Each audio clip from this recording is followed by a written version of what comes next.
Amerinews. I am Francisco Yoshimoto.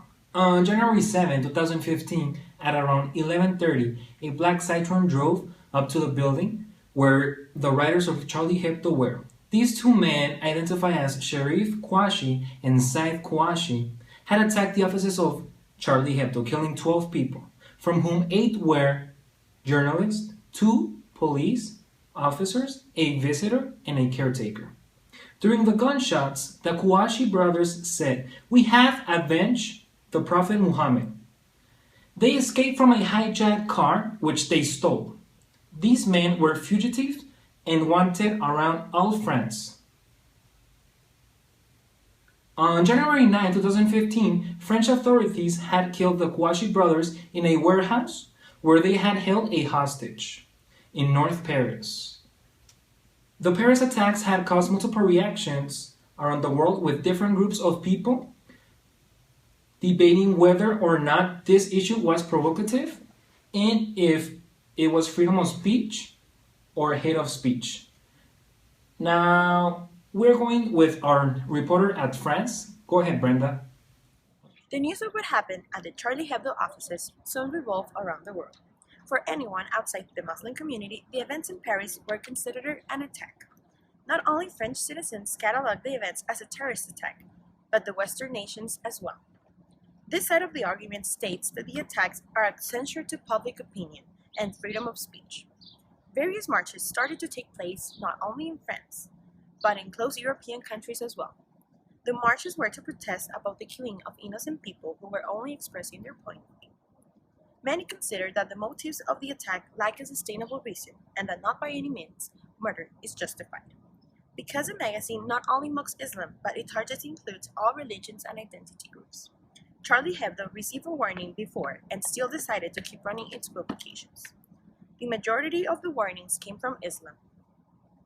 But in the Paris case, social media played a crucial role with the diffusion of the news.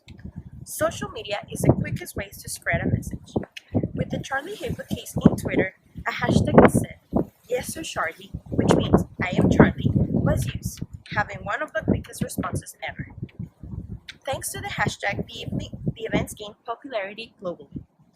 Followed by the Twitter movement, the news started to appear in Facebook. In Snapchat, the users could watch the reaction of teens at France with the Snapchat channel that was exclusive for Yes, so Charlie.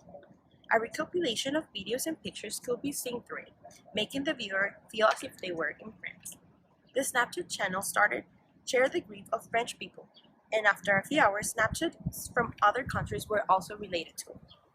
Thousands of social media users sympathized with what had happened in Paris because of the Yes, so Charlie movement. Yes, so Charlie was a global phenomenon that programmed the audience to perceive the attacks in a certain way. At the end, the hashtag ended being a trademark that sells shirts and related merchandise. So it stopped being a positive social movement and turned into a business. The channel showed the genuine reaction of the users of Snapchat around the globe with the information they had. But there are some doubts in the situation. How many of the social media users had a real knowledge of the issue? How many of them were just using the hashtag to follow a trend? Reporting from Paris.